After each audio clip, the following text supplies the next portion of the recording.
Hi, everybody. If everybody doesn't know who I am, my name is Miss Peggy, and I am one of the volunteers at Banbury. And I am going to read a story to you today. And I'm here with my granddogs, Chief and Jersey. Chief needs to lay down and stop breathing so heavy. So the story is You Are Special, and it is written by Max Lucado and illustrated by Sergio Martinez. The Weemics were small wooden people. All of the wooden people were carved by a woodworker named Eli. His workshop sat on a hill overlooking their village. Each Weemic was different. Some had big noses, others had large eyes, some were tall and others were short. Some wore hats, some wore coats, but all were made by the same carver and all lived in the village.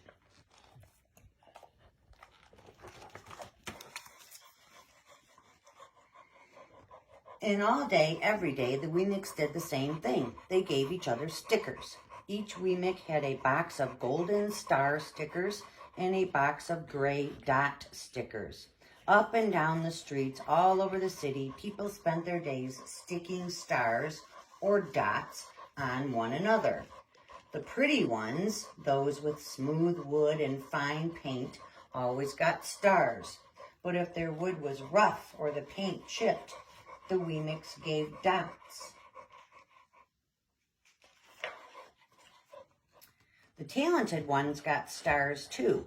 Some could lift big sticks high above their heads or jump over tall boxes. Still others knew big words or could sing pretty songs. Everyone gave them stars. Some Weemics had stars all over them. Every time they got a star, it made them feel so good. It made them want to do something else and get another star. Others, though, could do little. They got dots.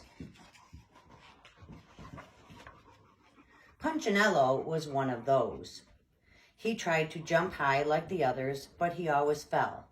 When he fell, the others would gather around and give him dots. Sometimes when he fell, his wood got scratched, so the people would give him more dots. Then, when he would try to explain why he fell, he would say something silly, and the Weemics would give him more dots. After a while, he had so many dots that he didn't want to go outside. He was afraid he would do something dumb, such as forget his hat or step in the water, and then people would give him another dot. In fact, he had so many gray dots that some people would come up and give him one for no reason at all.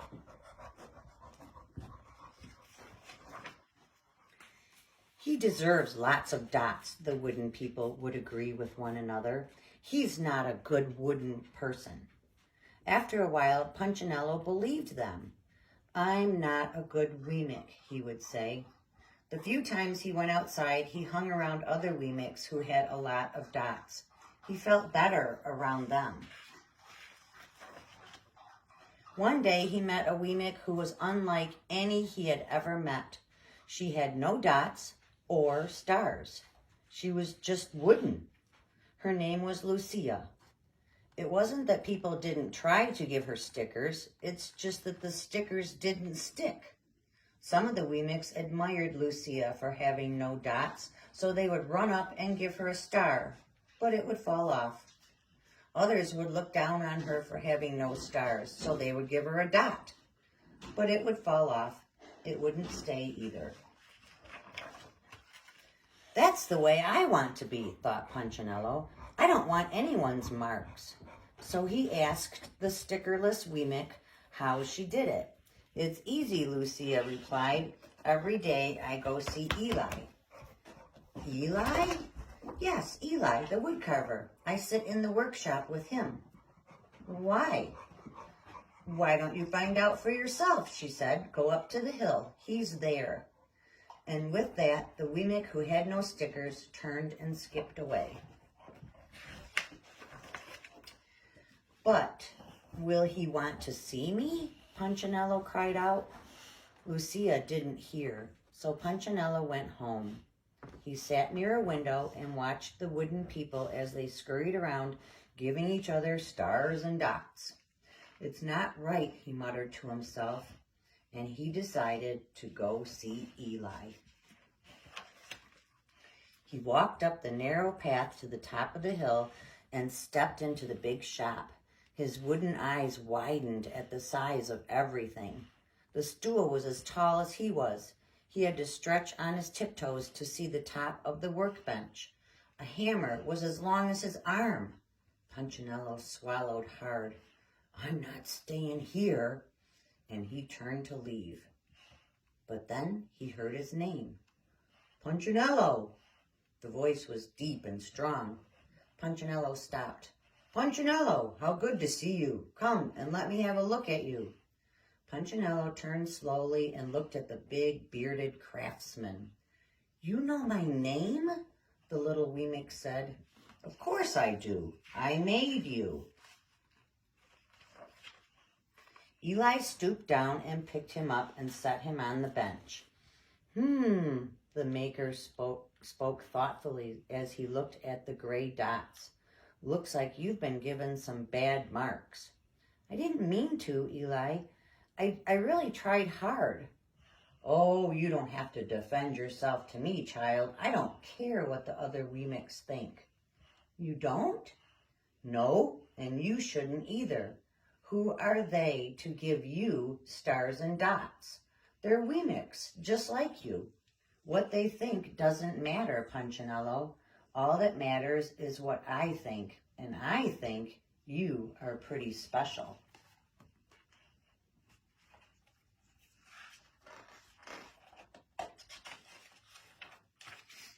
Punchinello laughed. Me? Special?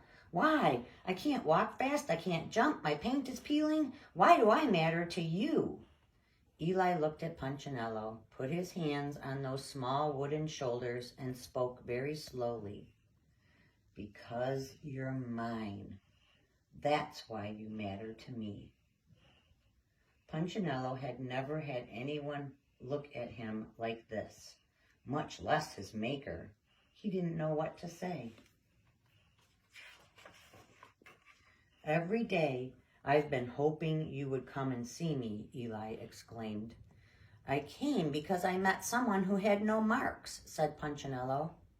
I know. She told me about you. Why don't the stickers stay on her?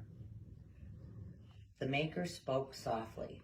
Because she decided that what I think is more important than what they think. The stickers only stick if you let them. What? The stickers only stick if they matter to you. The more you trust my love, the less you care about their stickers. I'm not sure I understand, said Punchinello. Oops. Eli smiled. You will, but it will take time. You've got a lot of marks. For now, just come to see me every day and let me remind you how much I care. Eli lifted Punchinello off the bench and set him on the ground. Remember, Eli said as the Weemix walked out the door, you are special because I made you, and I don't make mistakes. Punchinello didn't stop, but in his heart he thought, I think he really means it. And when he did, a dot fell to the ground.